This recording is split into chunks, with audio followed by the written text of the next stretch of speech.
I think yung ginawa ng Supreme Court on the early initiatives of Chairman Brillantes is really uncalled for.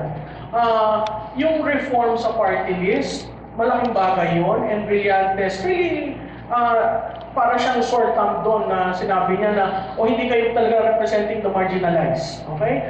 Yung reform niya ng campaign finance, yung limiting, maglalagay ka ng cap, para sa practitioner, napakaganda yun dahil yung mahihirap na kandidato may pag-asa.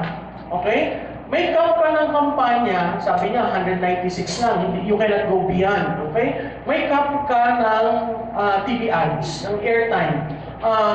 Sa isang strategies, mapipilitan tuloy yung mga hausyaw, those who are pretending to be political strategies, will now be forced to reckon with how do I plan media buys? How do I...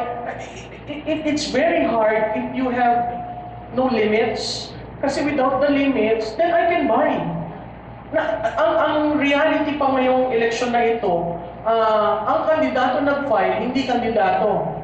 Okay, kandidato lang siya pag nag-umpisa ang kampanya. So ngayon, this election cycle, you saw pre-campaign really very, very expensive before the actual 90-day.